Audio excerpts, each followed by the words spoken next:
You know what I'm saying? We can often overcome them when we find other people that are confronted by the same issues. And also, now that story don't fit. I was going to tell a story that I was reading with the young people, but it don't really fit this situation. Why can't we all just get along?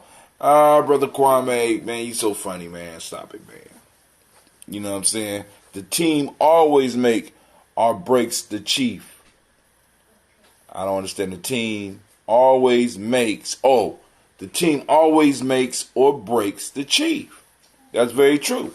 That's very true. And it's like, you know, like I said, and in order for those two antelopes to really work together successfully, they have to kind of share the same principles, same ideas. You know what I'm saying? I mean, because, you know what I'm saying? Because a lot of times we try to team up with people that really might not even, you know what I'm saying, might not even have the same goals that you have. Or they might not even want you to achieve your goals because they're hating on you, right? So, you know, you got to find that other antelope that wants to overtake the bigger antelope as bad as you do. As bad as you do. Family, you know, as they said, why can't we all just get along? You know what I'm saying? And, you know, and sometimes I tell people, they're like, well, you know, we all, I wonder why antelopes were used for the example. I don't know. I think they saw a lot of bullying over there with antelopes. You know, I think antelopes do a lot of bullying. You know what I'm saying? Obviously. I mean, I ain't never been around antelope, but it sounds like it's you got some young suicidal antelopes out there because they've been getting bullied by the big antelopes. You know, I mean, maybe antelopes are like that. You know, but maybe and then also sometimes because antelopes are usually hunted by men and lions. I mean, the only thing an antelope beat the hell out of is grass. So I think this proverb, I think in the wisdom of the ancestors, I think they was trying to let us know that, you know what I'm saying, even the grass eater, when it works together to solve a problem, it could beat a bigger opponent. You understand what I'm saying? So it's like antelopes, you know what I'm saying? You think about antelopes, you think about a petting zoo. You know what I'm saying? Using lions, of course, 2 lions is going to be, you know what I'm saying? And maybe the lesson need to come across in a softer way, because you wouldn't even think about antelopes, you know, beefing like this. I didn't know antelopes was ganging up and stuff like that, you know? But hey, it is what it is. It seems like there's something about their grace and speed. Maybe. You know, but you know what? Well, I don't know how they could beat them running. 2 small antelope can beat a big one. So I don't think they talking about running. You know what I'm saying? And it could be about the grace and speed as well, too. You know what I'm saying? It could be about the grace and speed as well. So, all right, so we're going to move on. As I told you, it's been a long day. All right, family.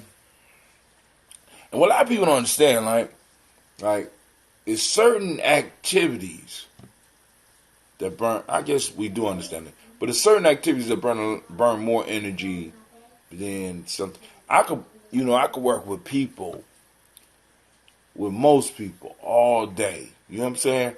Especially those that's trying to solve their issues or might be a little bit confused, but have a genuine heart for what they're doing. I can help them. You know what I'm saying?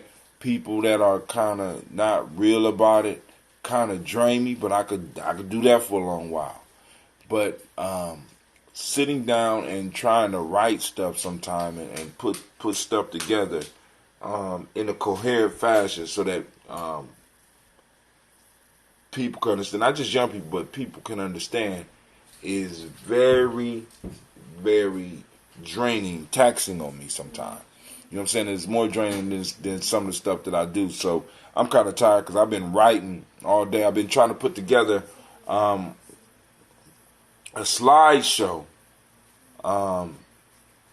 that we can have some impact on some of the young people, because another aspect of the whole reparations piece that we really, really got to address when, you know what I'm saying, in the discussions. And when I go to Kentucky in October, you know what I'm saying, I'm hoping to find individuals that possibly we could write something up and put it on the black agenda as far as the education. And even if it's not, you know what I'm saying, at least in my neck of the woods, I want to have some serious discussion about education and ADOS. You know what I'm saying? All right, so somebody put up a 1 or a 2. I'll wait.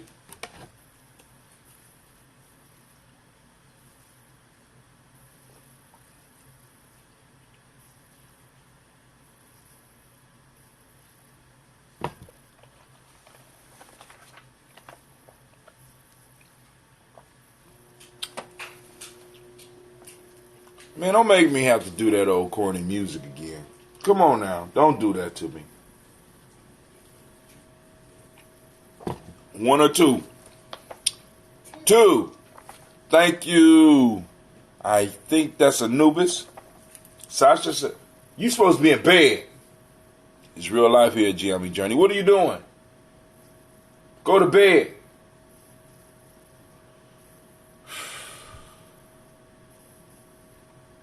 All right.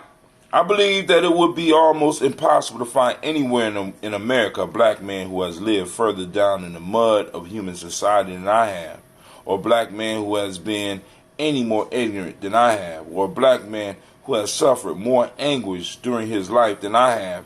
But it is only after the deepest darkness that the greatest joy can come. It is only after slavery and prison that the sweetest appreciation of freedom can come.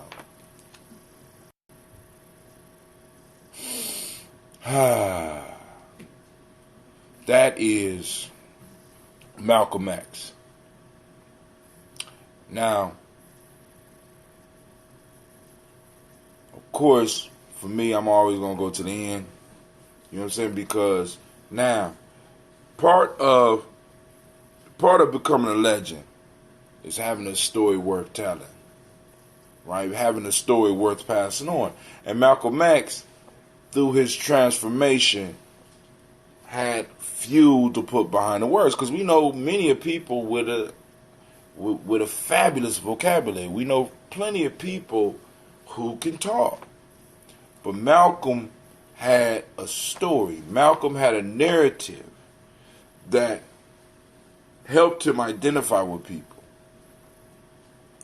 And in him going through the ignorance, in him going through being down in the mud, he was able to create a connection with people who had been through that.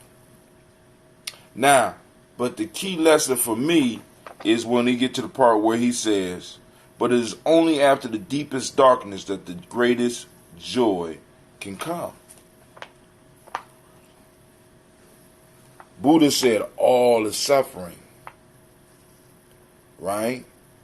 The greatest aspect of Jesus' miracles was him, through his suffering, being able to bestow grace upon humanity. He knew how to take it plain, how to make it plain. We could say that. I mean, because we know a lot of people that make it plain too. That, you know what I'm saying? You know what I'm saying? Malcolm was able, you know, I guess you could say that, make it plain. I am great. Thanks, brother. I hope all is well and your family as well. Yep, it's real life at GME Journey. He knew how to make it plain. Let's stick with that, right? But part of that making it plain was being able to do that last part, being in that deepest, darkest. But it's only after the deepest darkness, that the great joy can come. In the hero's journey, you go to bed? You think I'm playing? Oh, it's about to go down a GME Journey. I'm trying to tell you, man. Made me lose my train of thought. In the hero's journey, there is a step So we talk about in rites of passage basically is the hero's journey. You got the call, you got the separation, you got the initiation, you got the reintroduction. But in his book, Joseph Campbell had certain things that happen at certain times. And during the initiation process, where the hero became enlightened, or the hero became empowered, or the hero was to transcend who he was when he first entered the process and become that new being, or during that part of the initiation, for those that have been through the initiation, during that part of the initiation where it really get hectic, that where it really gets dark, that is the womb in which the hero was born. In that suffering, in that darkness, right?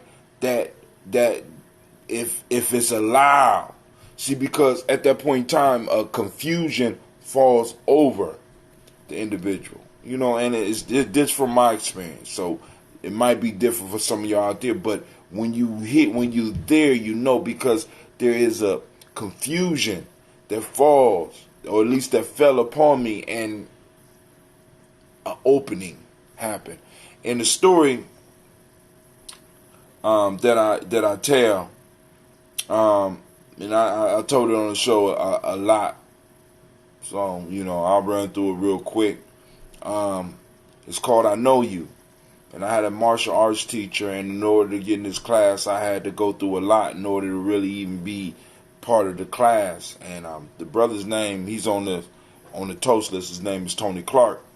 Rod's words through the duat, through the darkness. You know what I'm saying? The light is formed. The light within you is formed, and you're able to find your way out. But it's not you. It's not the old you that's coming out. It's the new you that's coming out. So what Malcolm is describing is an initiation process. Well, anyway, in my story, my master sat me down and looked at me and told me he knew me. And I didn't know where he knew me from. I didn't know what he was talking about. He said, one day you'll understand what I'm talking about. I know you. You know what I'm saying? You don't remember me, do you? Boom, boom, boom. So some of y'all heard that story before. And I'm like, I don't know who this dude is. But anyway, he said, listen, you're going to be allowed in the class. He took me up under his wing. We started learning. Boom, boom, boom. I grew up. He got in trouble. He disappeared. He came back. By the time he came back, I was involved with football and other things, so I didn't have time to really check on him and to really go back to work with him like I was doing when I was younger. And I overlooked this dude, but I overlooked the fact that I made it through middle school, and I made it to where I was because partially of some of the time that he spent with me. He gave me some of his life, and when he I wasn't there, in a sense. I went to Ohio State. I was at Ohio State for 2 years. I found out that this man died. So when I came home, you know what I'm saying, I wanted to go to his gravesite. And when I went to his gravesite, I was standing over his gravesite, and all of a sudden, it hit me. In that dark moment, when I'm looking and realizing the fuck I didn't do.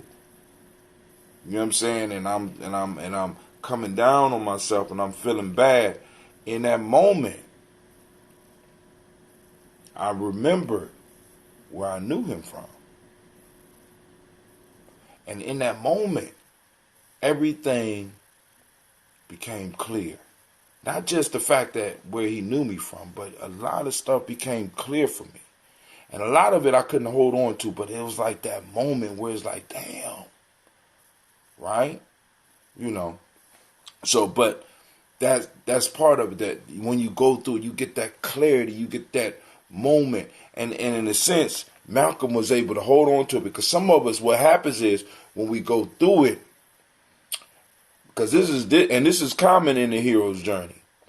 When you go through the hero's journey, oftentimes when you return, you'll notice in some hero stories that the hero come back and nobody accepts him. Because nobody can understand what the hell he's talking about. Nobody really believes him. And in some of these stories, these heroes come back and they just have to settle back into the normal life, because Nobody understands what they went through. Nobody understands what they brought back. So in a sense, the gold turns to dust after they leave the sacred world. Malcolm was able to keep his alive, right? And that's what many of us have to do when we come back from the other side, right? When we come back with the information, we got to hold on to it as much as possible and allow that flame to burn, because many of us, because people don't understand where we are, you know what I'm saying? They can't, we start losing hope and we start falling back to earth, falling back to who we were. And the challenge is to keep the flame alive. So when we get into that dark place, the deepest darkness that Malcolm is talking about, right?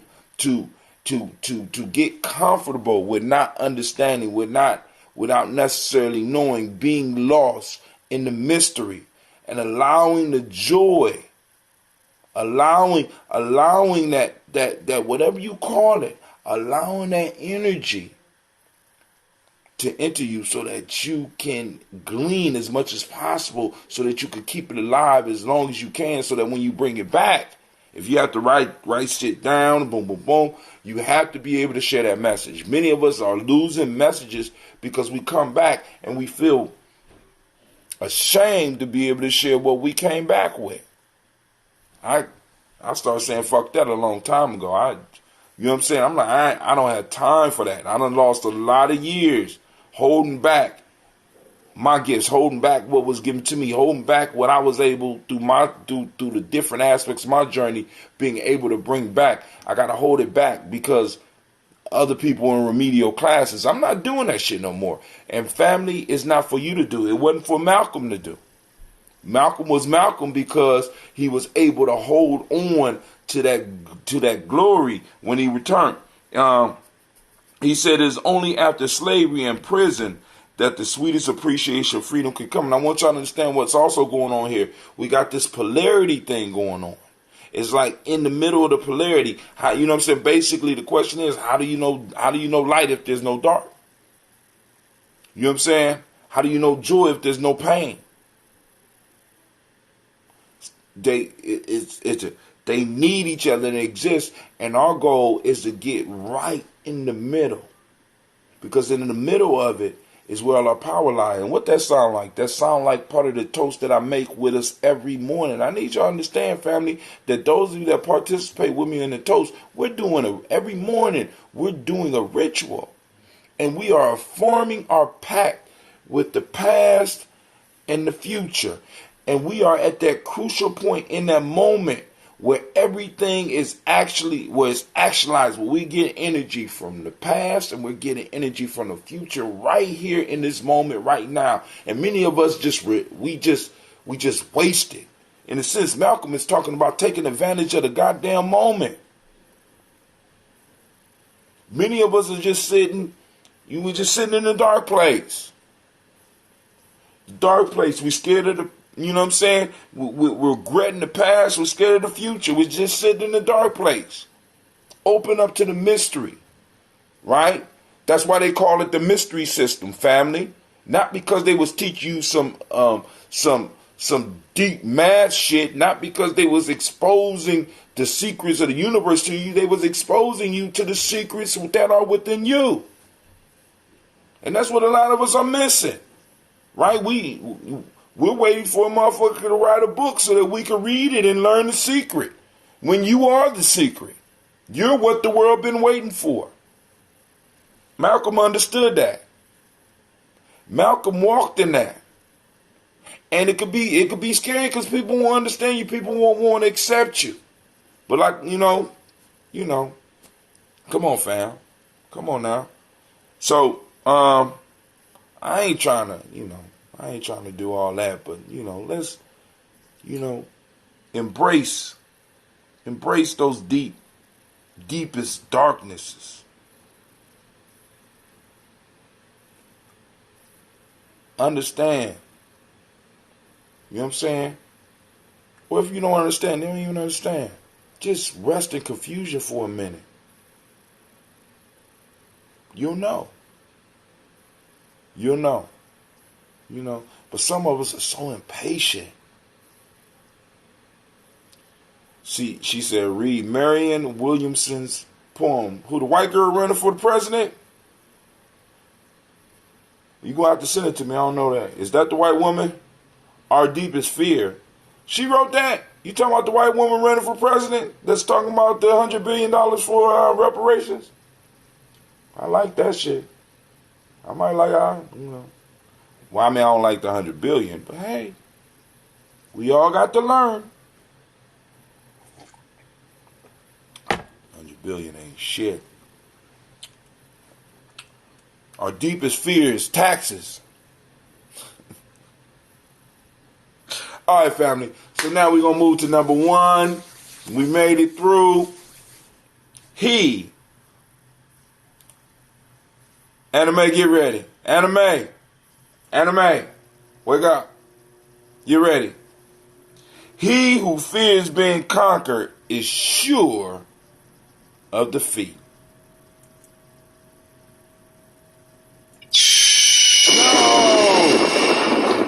Yeah, the thunder. Thank you. We don't need the Phoenix. We need the thunder. He who fears being conquered.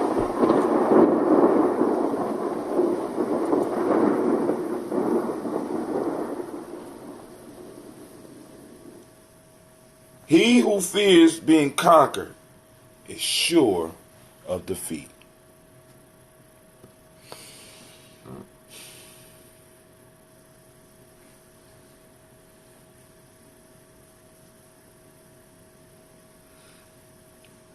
You know,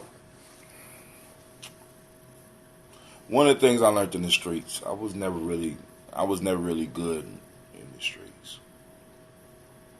I was too nice. But one of the things I learned while being out doing what I did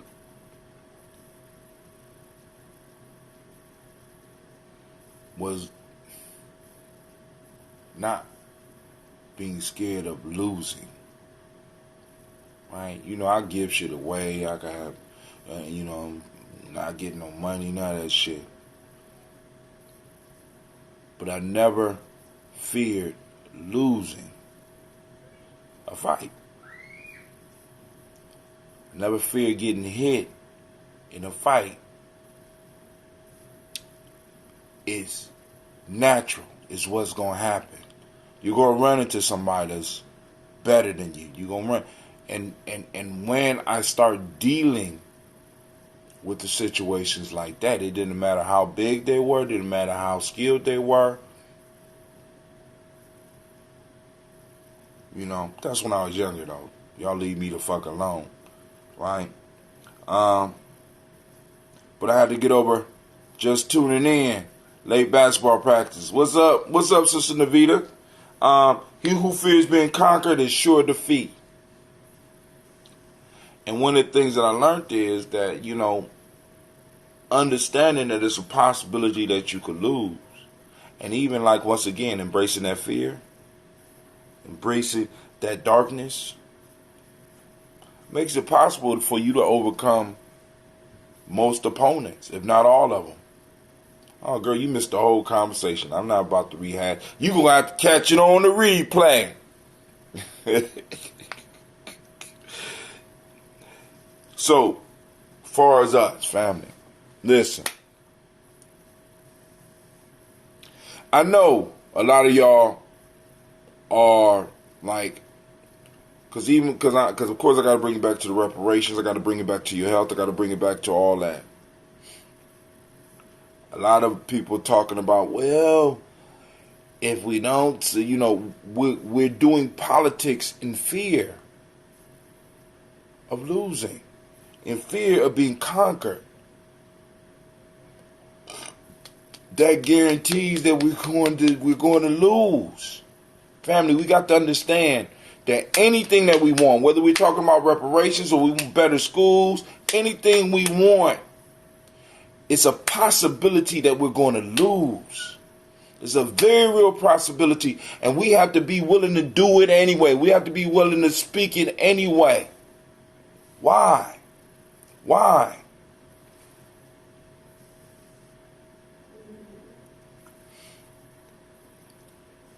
when this is something else that I noticed about the streets too, and I told y'all this one before. I found that most motherfuckers that like this that start fights don't really want to fight. They just want to win. Now every now and then you run into a pit bull, but 85% of the time you run into motherfuckers out here in these streets that just want to win. This is why niggas shoot now. You know, it's like, boom, I just want to win. I didn't mean for it to jump off all like that and us getting, no. They just want to win. So the point that I'm trying to make is this. Listen, oftentimes when you stand up for yourself and you stand up for your people, what you start finding out, those people that are in opposition don't want to fight. They just want to win. And what we got to understand that every now and then we're going to run into that motherfucker that don't mind fighting. But the one thing that they're going to learn in the process of beating us is that they don't want to fight us again. Many of us are practicing scared politics. Many of us are practicing scared economics. Many of us are practicing scared. We're playing scared in education. And because we're scared of the possibility that we might get our ass kicked, that we might lose, we have already lost before we even start the goddamn battle.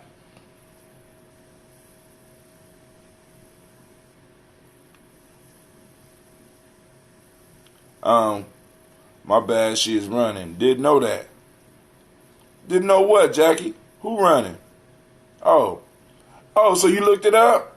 I thought you knew that.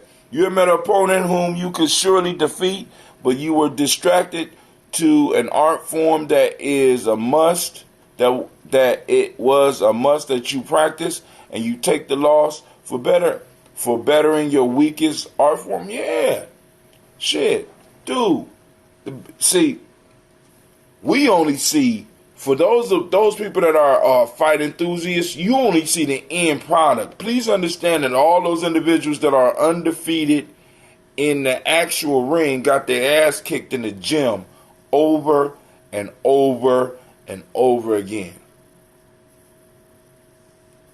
Remember that. Shouts out to Kent Logan. Got their ass kicked over and over and over and again. We got to realize this. And you got to get over the fact, the fear of losing. That stops you. That stops us from being able to take the steps that will take us to victory. I'm just saying. He who fears being conquered is sure defeat. It's a possibility every time we make a move that we could be conquered, that we could lose, that we could be a prisoner, it's possibilities, but we still, family, we still have to move forward in understanding that that's part of that duality. You have victory, you have defeat. Is there. What we have to master is being that point in the middle. You know what I'm saying? We got to master that. It can go either way.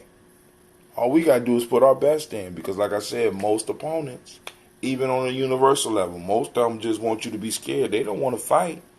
They just want you to surrender. They just want to win. It's rare. 15% of the time you're going to run into somebody that really, my fault, actually 5% of the time.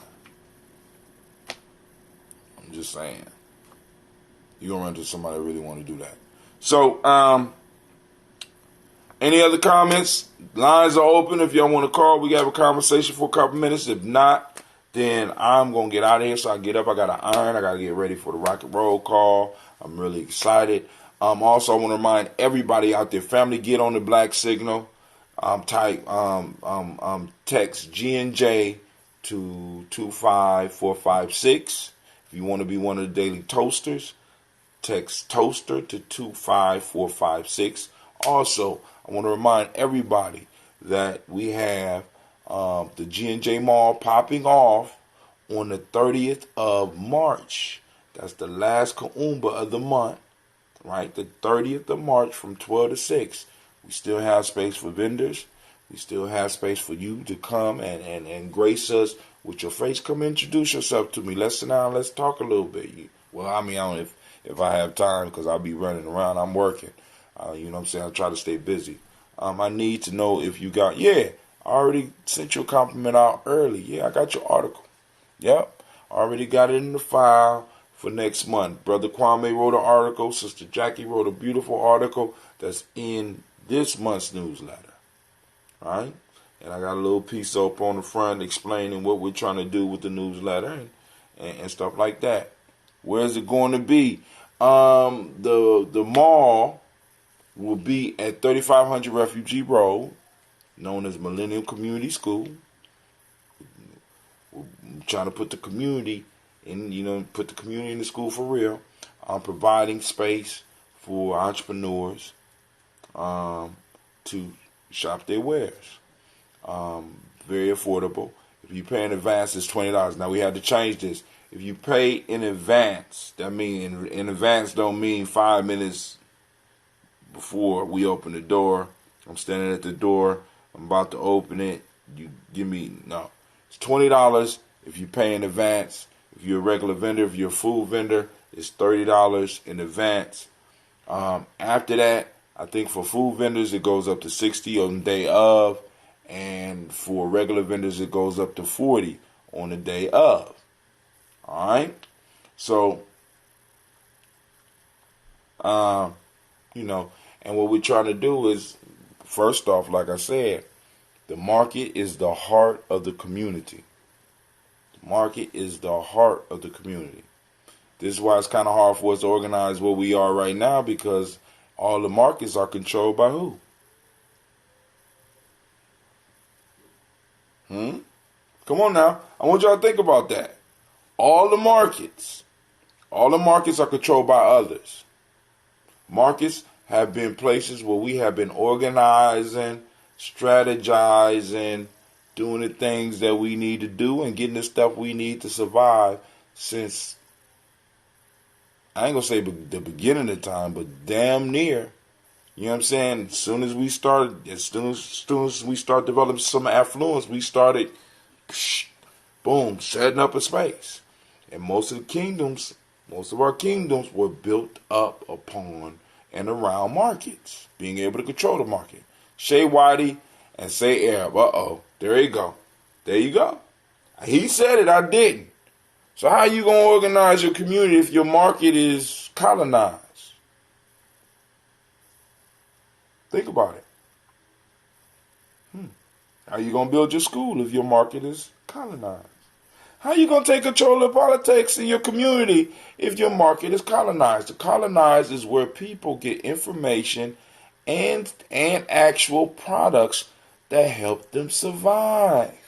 If your enemy is in the market, you don't get no information except the information that they want you to get, and they don't have to take care of you with the stuff that they give you, so I can bring a whole bunch of bullshit into your community. Go up into your corner store, go into your corner market and ask for some broccoli.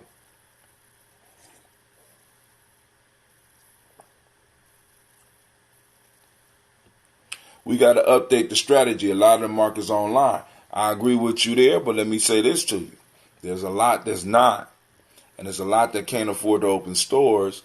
And what's even crazier is we're finding more artisans or more people who are making stuff now that can be useful in our lives. So what we're trying to do is bring the community together into one place. See, because even those online people can actually come and set up a space. Repairman can set up spaces. Individuals that have stuff that's being sold, that they might have some stuff in their house they want to get rid of. They can sell, it's $20. Shit, you can sell what you want. I mean, no alcohol and weed and shit like that. Y'all know what I'm saying, right? But, you can basically set up and sell what you want. Hell, you can sell your ideas. I would love to see the Boers brothers come in and get a stand, and the Nation of Islam get a stand, and let people know what y'all about. You know what I'm saying? I'm just saying. Come on now. Because the information is passed in the market. Right? So, family, this is Brother Hatim. I want to thank y'all for joining me. Like I said, I got to get up here and I got to check and make sure. I think everything is, I'm about to go to bed. I'm tired. I've been thinking all day. I've been writing all day. We got some more books coming out. Those that are interested in the newsletter, the link will be going out so that you can subscribe. You know what I'm saying? And you know, help support the journey. The farmer, the artisan, the merchant, and the warrior. Uh-oh. Hey, as a matter of fact, check this out. Those that are seeing 300, right, with the Spartans, now you need to check out. You need to check out the history of that. Because where did the Spartan way get infused into the culture? First off, homeboy, the one that started, I can't remember his name right now, explored Africa a little bit, learned some shit. Because in Africa, he ran into the Egyptians, and the Egyptians had standing armies, and he's like, whoa, never thought about that. Might have even had some time in Nubia. Whoa, never thought about that. Came up out of there. When he finally made it back to what was it might not even been called Sparta then. When he got back, he started training people. He started sending people back that had the skills that he wanted. And when he got back, he set up his crew. His crew set up in the market and told the people, this is how it's going to be. Chase the person that was supposed to be in charge up out of the city, and they took over, and that's how Sparta was started. The whole Spartan idea, what we talking about, the warrior shit, because they wasn't on that at first. Getting rid of the currency, only 10% running shit. You know, not that, you know, we need to be like the Spartans, but I want you to understand the importance of the market. It wasn't just for us. Markets are important to all people. Marie Tassetti.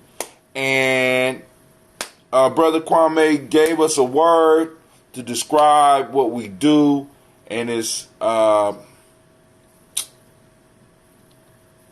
what's the word? Brother Kwame, put it up there. Our thing.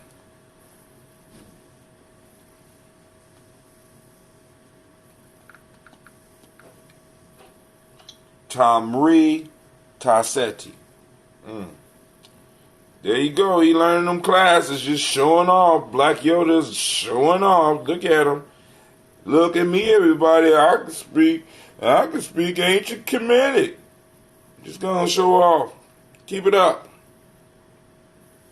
Let me see. I'm gonna go to my streams.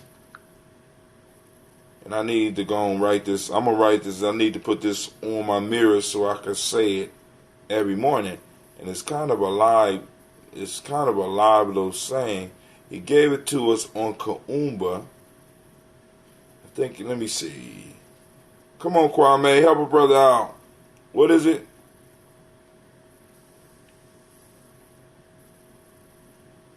Kaning or, hold on.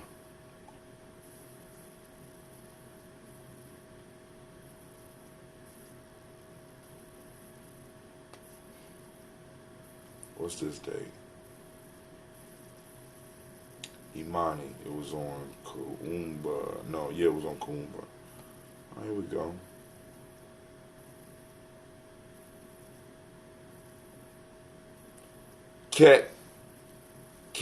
Nin. In. This is our thing. In. This is our thing, right? This is our thing, right? Those that know what I'm talking about know what I'm talking about. In. All right, family.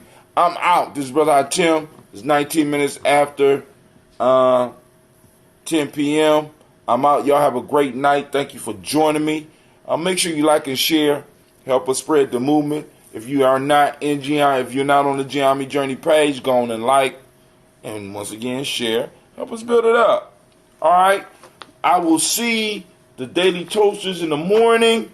But other than that, I will see some of y'all on Kuumba morning. If you don't know the language, know the language. As Brother Kwame taught us, Ket in. You know what I'm saying? Our thing. Get with us and make it your thing. I shade, Jackie. Peace out, family. I'm out.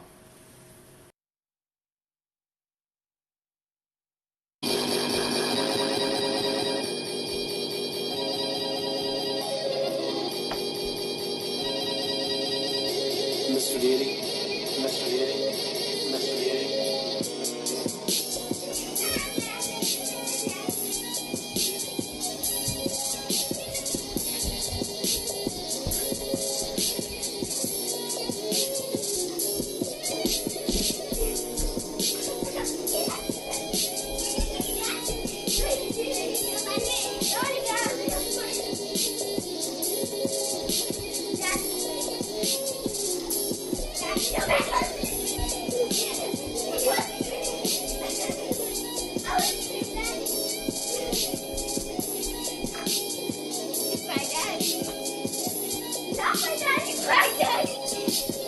Knock myself over, please.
What's up?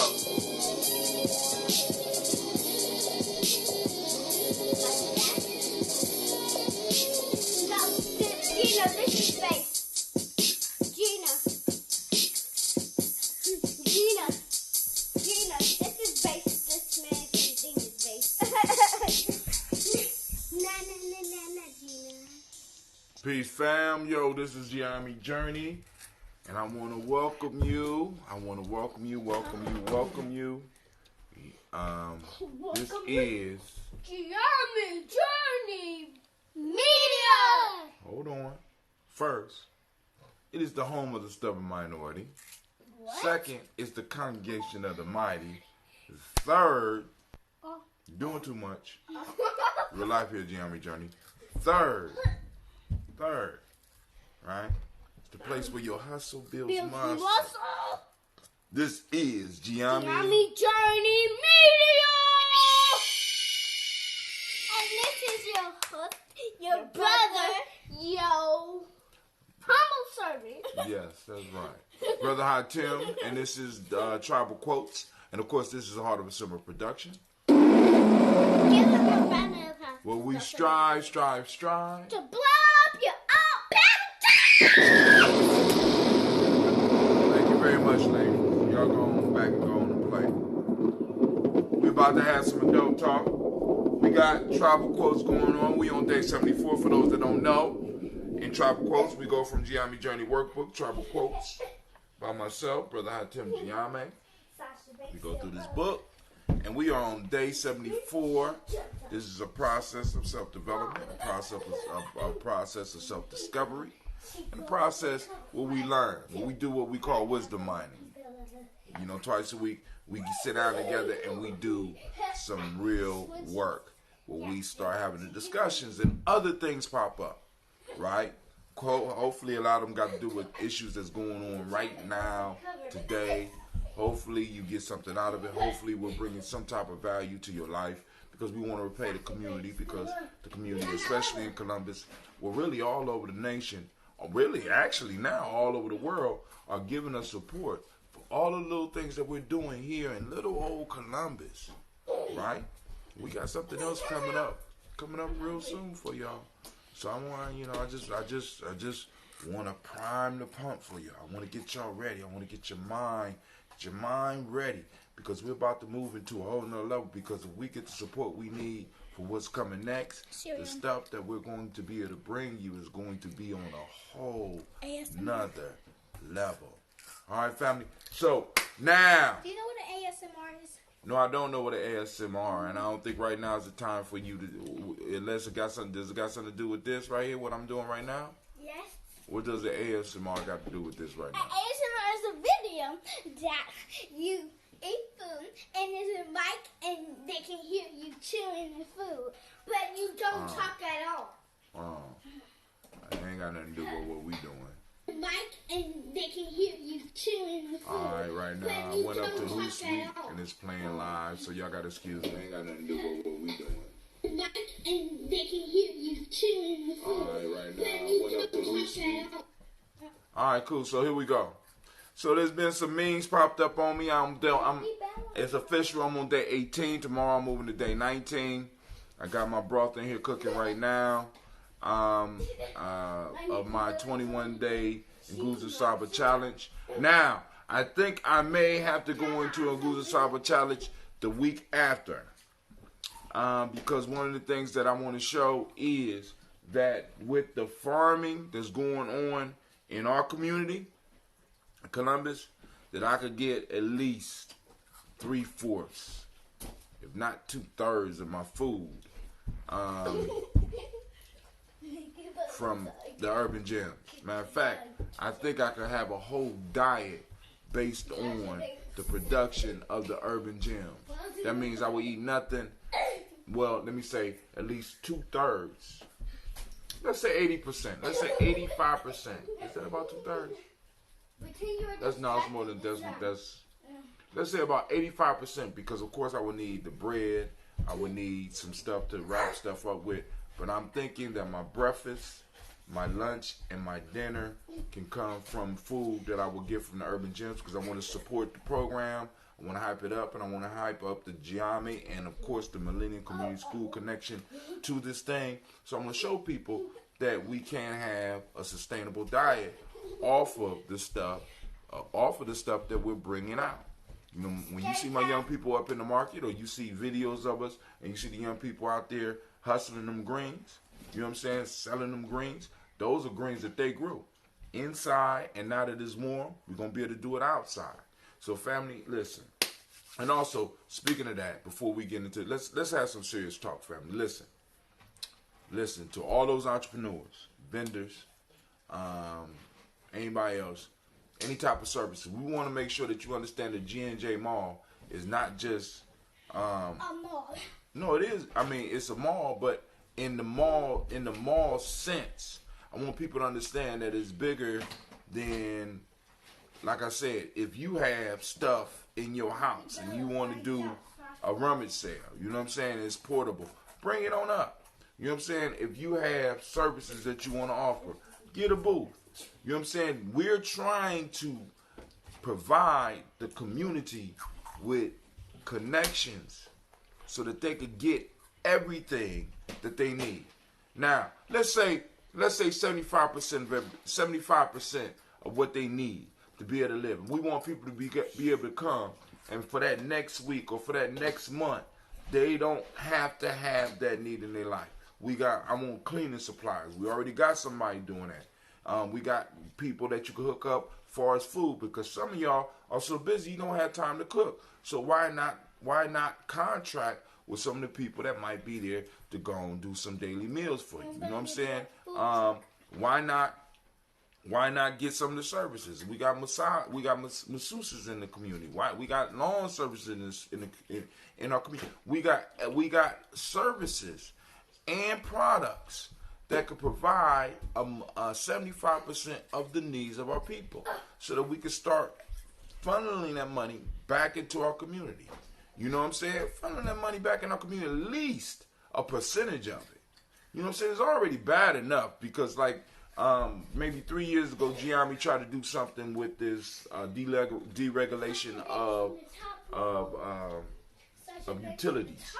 No, you know, a lot of people wasn't really responding to it in a way for us to make that successful, because we're trying to find ways where you could get the services that you're already getting at a reasonable cost, but keeping a percentage of the money in the community. Excuse me.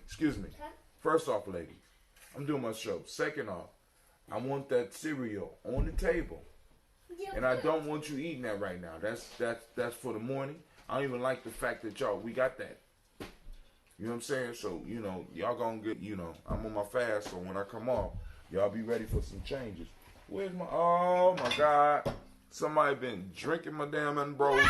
Mommy has. Somebody been messing with all right, give me the, Gina, look in here, give me one of those white bottles, and get me my bottle cap opener somewhere around here. It's probably in the kitchen because Cleve opened something for his mother.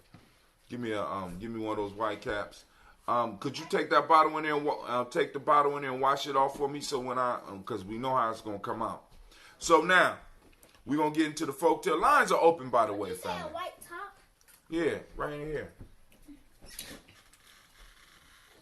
You know where my bottles are. The bottles are ambrosia right there, baby. Oh my God. Oh my gosh. A white top, okay? A white top. This one? This one? Can you go wash it off for me? And I need the bottle cap opener. All right, so let's go and let's have that discussion. Family, listen. When Gianni does things, we do it representing the community. We're part of the community. Yeah, we're a tribe within the wider Columbus, but we represent our people here in Columbus. And when we throw events, you know what I'm saying, the success of the events depend on your assistance.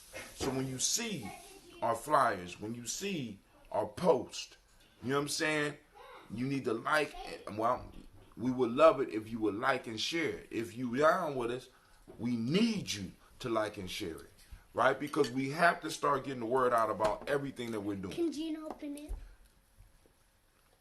Well, y'all ain't got some toys or something? It's real life here, Jim. I'm too big for toys. Oh, you too big for toys? Yeah. You're not too big for punishment. Upstairs. Or go sit down or something. Be quiet. You know what I'm saying? My daughters come to life when I come on air. I guess it's in them. You know what I'm saying? I read it in them. Also, we have the summer camps coming up, and we're going to have a local camp here in Ohio, and we would love your support for that. I'm just waiting for the information so that I can make sure I get it out to y'all, and we can start talking about getting some of the young people up involved. We already got some young people going to the national camp, but I want to make sure that somebody from Giamma, some of us from Giamma is represented here in the local camp. You know what I'm saying? So, lines are open, 614-556-4535. Once again, the number is what, ladies?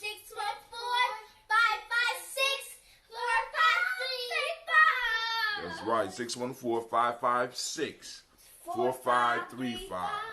Just call in. You don't need a code or nothing. Just call straight in, and we can have our conversation, right? But now, let me read the Proverbs. But before we read the Proverbs, let's go and pop this ambrosia. For those that's new to the station, those that's new to this broadcast, those that's new to Gianni Journey, this is the elixir of life. This is called that ambrosia. Ambrosia, that ambrosia, right? Not ambrosia, that ambrosia, right? This is that. You know what I'm saying? It's all that. And this is the food of the gods. This is a kombucha brewed with green tea and raw honey. No, not store pasteurized honey. Raw honey straight from the beehive, right? And it has been fermented. It has been fermented. And it's excellent for you, right? Because you know I love fermented foods. I love fermented foods. Coming in the next couple of weeks, we're going to be having, I'm going to try to do something with a little bit of food, you know what I'm saying? Cooking and stuff like that. Well, actually, I'm a steamer. Brother Quasey in our crew is a cooker. Sister Navita is a cooker. You know what I'm saying? I like to steam. It's all the same thing, applying the heat. But we all apply heat in a different way. So what I want to do is try to put something together so that we can start putting something along the lines of a warrior diet for those of us on Giammi journey, right? Because we got to, you know what I'm saying? Because health is wealth, and we need to start building that up. So let's go and pop this top to one of those elixirs, to one of those things that I hope will become a staple in the community. And I will be getting, within maybe the next 6 months, I am going to be getting those champagne bottles. And I might even get the corker so that I can start having celebratory bottles. You know, because you know, when you celebrate, you want to be able to have something that poof, you get that pop. You know what I'm saying?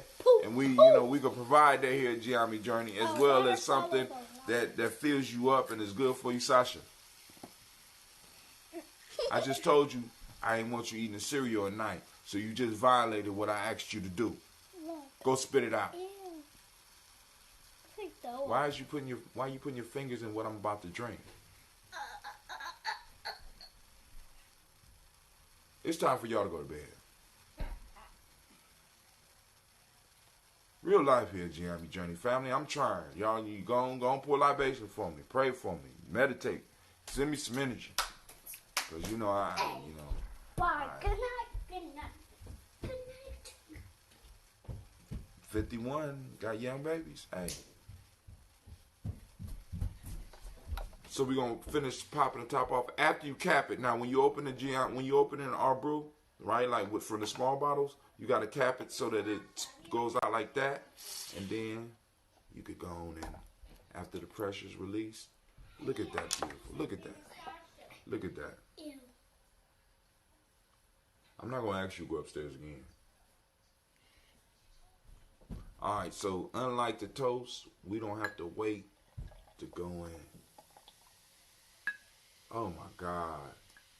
Look at that head.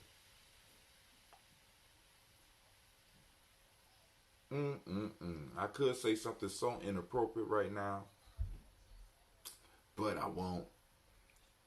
I know some of the brothers out there thinking that, but you know, I always like a good head. All right, anyway. Woo, look at that. Brewed right here in Columbus. And not only I can show you how to make your own, or you get it from me. Either way, you know what I'm saying, family? The whole piece is about promoting the health and sharing the information and growing together. So let's get into this conversation here. All right, here we go. We're going to let that head go down a little bit.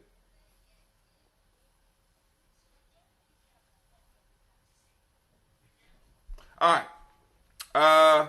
Day 74. We are on day 74.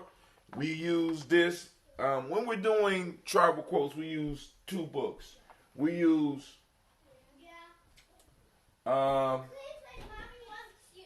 this book, Giammi Journey. This is the main book, but then we also use the African Tree of Life.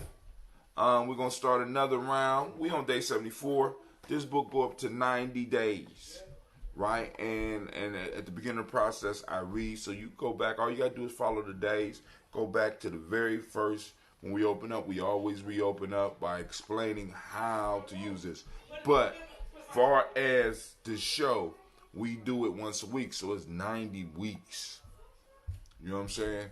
But we can walk you through this book. It's a process, and it's a process of self-development. As a matter of fact, let's go on and let's look at it just a little bit.